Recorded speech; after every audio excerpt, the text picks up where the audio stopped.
दोस्तों नमस्कार। झुकना तो पड़ेगा क्योंकि हम युद्ध के लिए तैयार हैं। ईरान की जमीन इंतजार कर रही है कि अमेरिकी फोर्सेस कब ईरान की जमीन पर कदम रखे, क्योंकि हमें सिवाय धोखे के और बातचीत की मेज पर भी शर्तों को बदलते हुए हमने देखा है कि सीज फायर जिन शर्तों पर हुआ, उन शर्तों का खुला उल्लंघन इजराइल ने किया और अमेरिका ने उसका साथ दिया, जबकि मध्यस्थ करने वाले देश खुद कह रहे हैं कि सीज फायर की शर्त में लेबनान भी शामिल था। दरअसल कुछ इसी अंदाज में आईआरजीसी के चीफ और ईरान के नेशनल सिक्योरिटी चीफ ने अपनी बात मध्यस्थता करने वाले पाकिस्तान के असीम मुनीर के सामने आज दिन में ही रख डाली थी,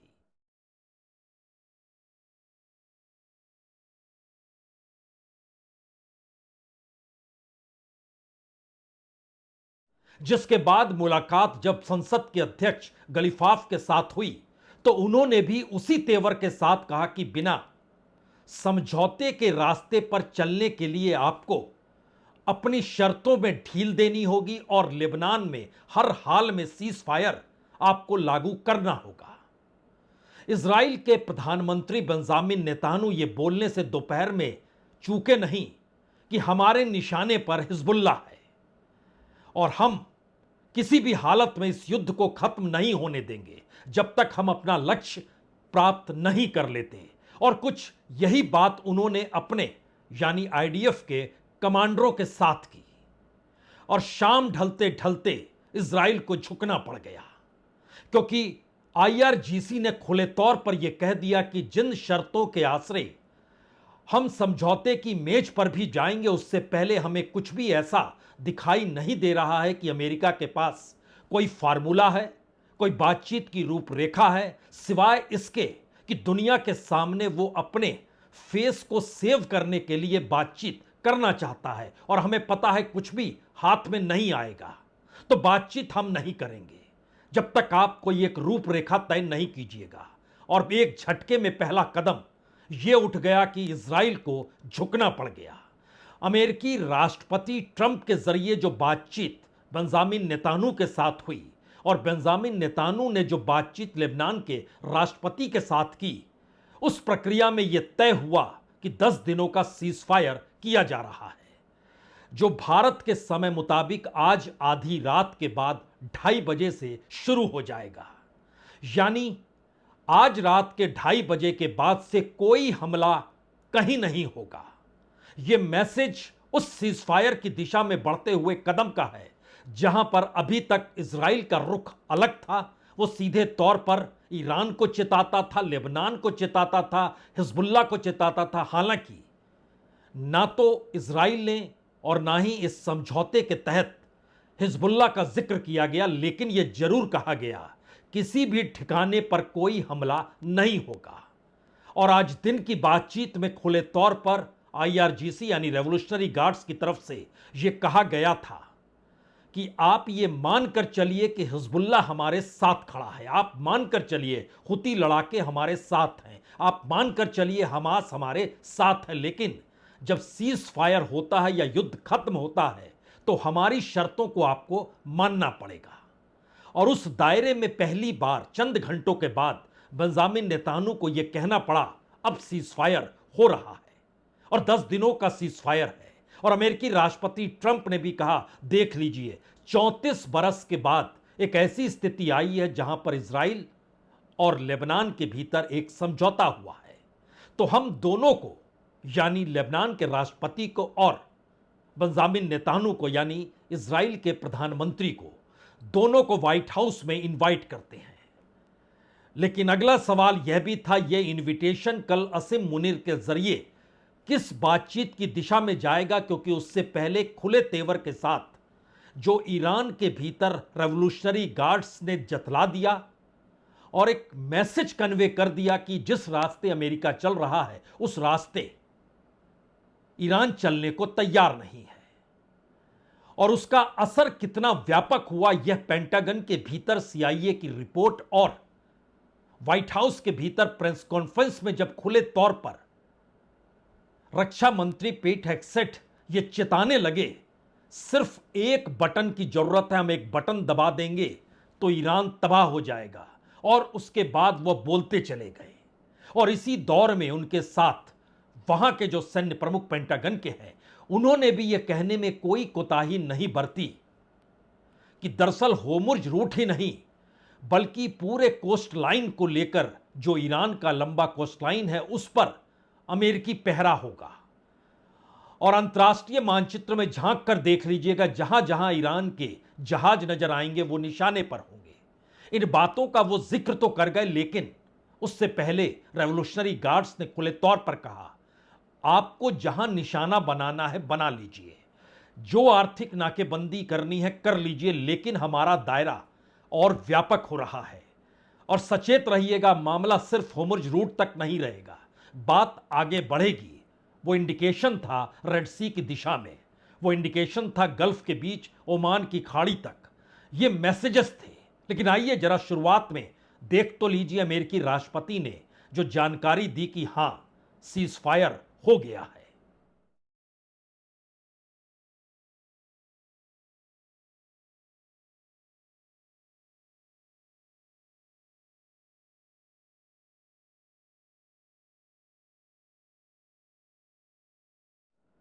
अमेरिकी राष्ट्रपति ने खुले तौर पर जिन बातों को लिखा है उसमें जानकारी दी है कि बिल्कुल सही सीज फायर हुआ है। और उसमें Marco Rubio, secretary of state, और इसके साथ साथ वाइस प्रेसिडेंट जेडी वेंस, और यहां तक कि साथ में ही joint chief of staff chairman Dan Caine, इनकी भी मौजूदगी थी। और इजराइल और लेबनान किसी भी हालत में सीज फायर तक पहुंचे, इसके लिए बकायदा एक तैयारी की गई थी। और यह तैयारी इसलिए क्योंकि दूसरी तरफ रेवोल्यूशनरी गार्ड्स ने खुले तौर पर कह दिया, और मुलाकातों के सिलसिले में संसद के अध्यक्ष ने भी कह दिया, गलीफाफ ने भी कह दिया, बिना सीज फायर के तो हम सोच ही नहीं सकते हैं। और चंद घंटों के बाद बेंजामिन नेतान्याहू को कहना पड़ा, ठीक है।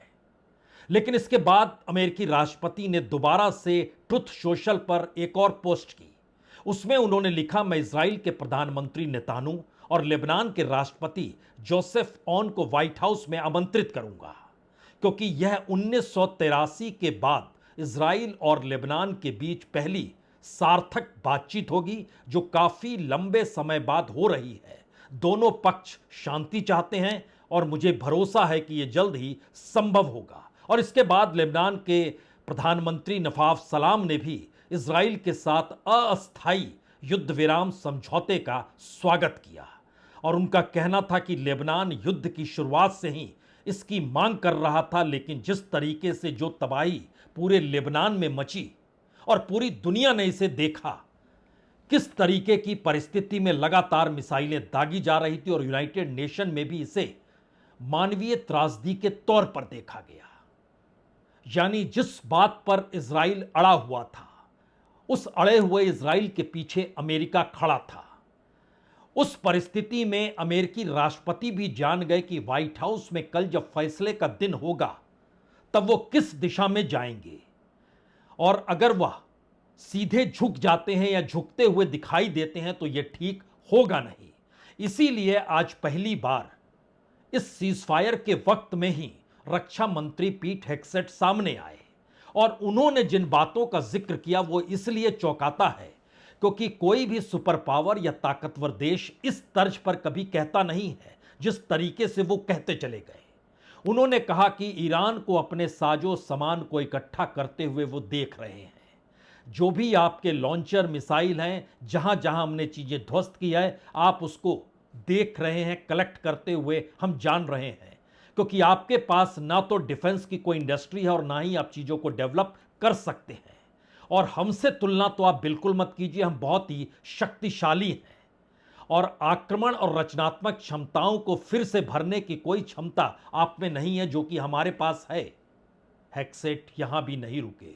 उन्होंने कहा कि असल में जो तबाही हुई है उसके बाद वहां पर ईरान के भीतर पुनः निर्माण आप नहीं कर सकते हैं, हम ही करेंगे। और उसके बाद एक कदम आगे बढ़ते हुए रक्षा मंत्री पीट हेग्सेट ने कहा कि हम पहले से कहीं अधिक शक्ति और बेहतर खुफिया जानकारी के साथ फिर से तैयारी कर रहे हैं। यानी बातचीत की मेज पर लाने से पहले और इन सब के बीच सीजफायर के ऐलान के समानांतर रक्षा मंत्री ये मैसेज भी दे रहे हैं कि दरअसल अमेरिका युद्ध के लिए तैयार है। और उससे ठीक पहले जो सीजफायर की दिशा में लेबनान के साथ बात बनी, उसमें रेवोल्यूशनरी गार्ड्स पहले ही धमकी दे रहे थे कि हम युद्ध के लिए तैयार हैं। इधर अमेरिका कहने लगा हम युद्ध के लिए तैयार हैं। और बात कहते कहते उन्होंने कहा कि हम जिस लिहाज से खड़े और हम कहना नहीं चाहते और करना नहीं चाहते हैं, लेकिन आपकी जो ऊर्जा इंडस्ट्री है, जो आपकी बिजली उत्पादन क्षमता है, जो आपके बुनियादी ढांचे हैं, इन सब को हम एक साथ खत्म कर सकते हैं, लेकिन अपने राष्ट्रपति के यानी ट्रंप के आदेश पर, और एक बटन दबाते ही कार्रवाई पूरी हो जाएगी। कुछ इस अंदाज में रक्षा मंत्री अमेरिका के कह रहे हैं, जो उससे पहले समझा रहे थे कि दरअसल सीज फायर लेबनान में करना होगा बेंजामिन नेतान्याहू को, जो इससे पहले बतला रहे थे कि दरअसल किसी भी हालत में बातचीत की मेज पर ईरान को लाना होगा दूसरी बार, और इसीलिए असीम मुनीर को भेजा गया था।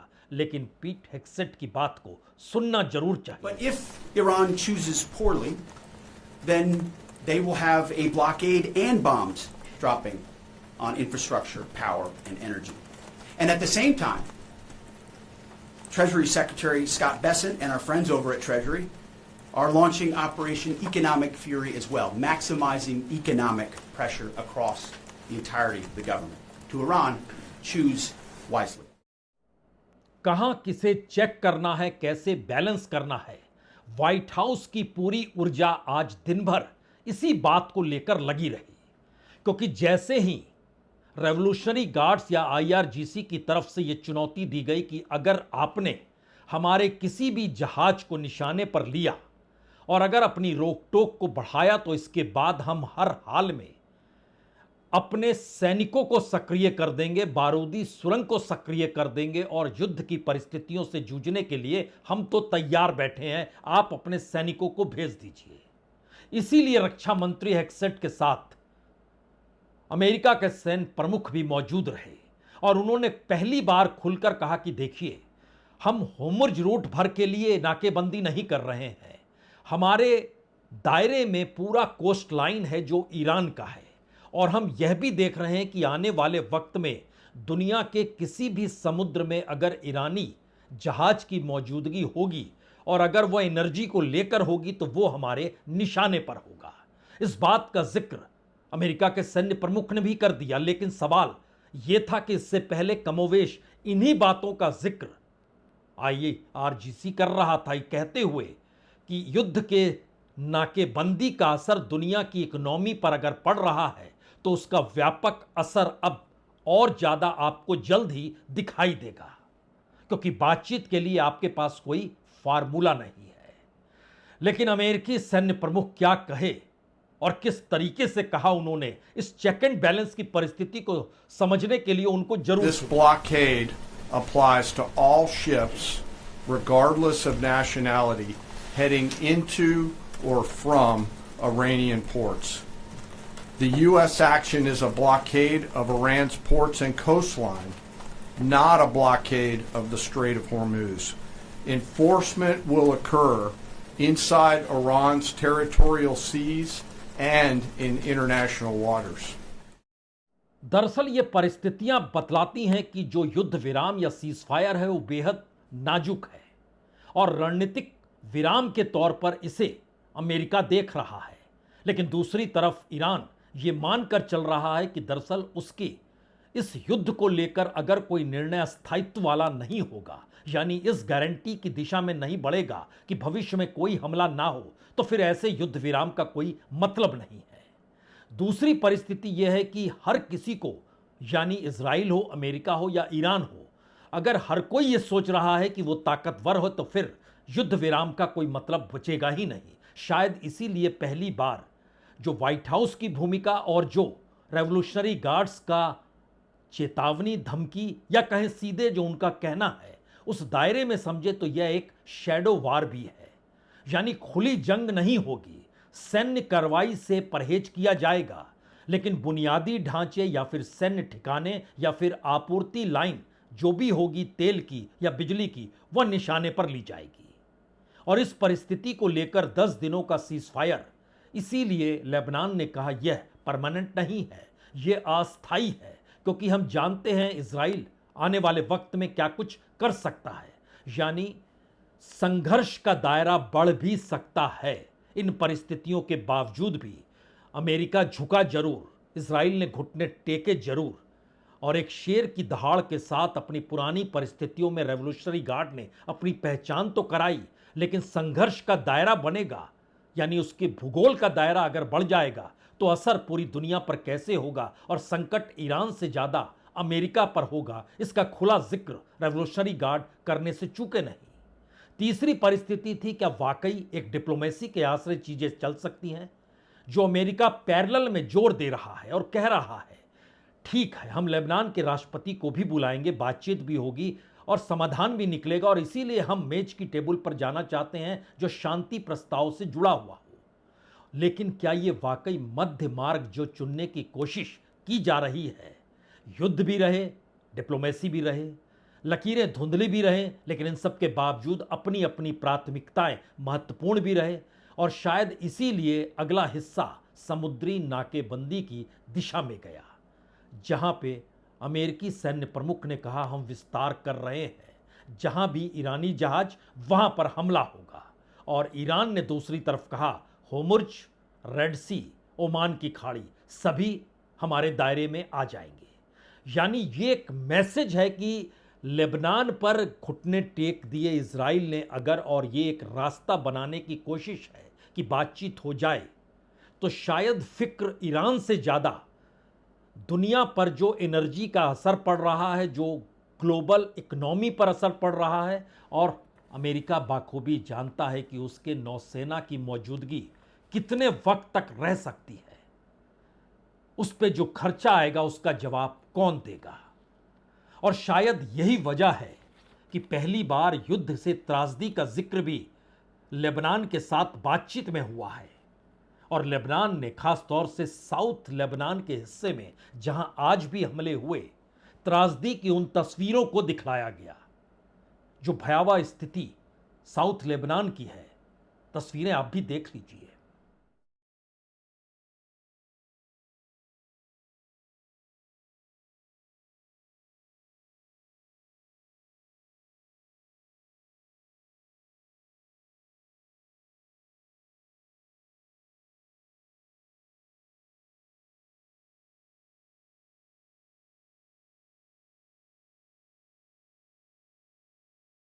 दक्षिणी लेबनान की ये तस्वीरें बतलाती हैं कि मानव सभ्यता को ही खत्म करने की दिशा में किस तरीके से हमले हुए, और इसकी टीस लेबनान के राष्ट्रपति के भीतर है। इसीलिए उन्होंने सवाल किया अस्थायी ये जो संघर्ष विराम है, इसकी गारंटी भविष्य तक जानी चाहिए, अन्यथा इसका कोई मतलब होगा नहीं। और इसी तर्ज पर रेवोल्यूशनरी गार्ड्स ने कहा जो हमले स्कूलों पर हुए, जो 168 बच्चियां मारी गई, उसका जवाब कौन देगा। कहीं ना कहीं वो बोझ हमारे दिल पर है, इसीलिए उनकी तस्वीरों के साथ हम इस्लामाबाद पहुंचे थे बातचीत के लिए कि बात हमारे जहन से उतर ना जाए। और शायद इसीलिए अब जो बड़ा सवाल यह है, कोई फ्रेमवर्क जिसका जिक्र रेवोल्यूशनरी गार्ड्स ने किया है, अमेरिका तैयार कर पाएगा, कोई रूपरेखा वो बतला पाएगा। क्योंकि रेवोल्यूशनरी गार्ड्स का बहुत साफ कहना है कि अमेरिका को अपनी प्रतिबद्धताओं को पूरा तो करना ही होगा और अपनी अत्यधिक मांगों को छोड़ना होगा। और बात होते होते यहां तक आई कि अगर कूटनीति यानी डिप्लोमेसी का चैनल आप सिर्फ इसलिए रख रहे हैं कि यह खुला रहे, तो फिर जान जाइए हम युद्ध के लिए तैयार हैं। और पूरे ईरान में इसका ऐलान हो गया है कि 21 फरवरी को जो सीज फायर खत्म होगा, उस दिन से स्कूल बंद हो जाएंगे, कॉलेजेस बंद हो जाएंगे, वर्चुअल पढ़ाई होगी, ऑनलाइन पढ़ाई होगी, लोग घरों में रहें। तैयारी इस हद तक ईरान करने लगा है। बहुत बहुत शुक्रिया, बहुत बहुत शुक्रिया।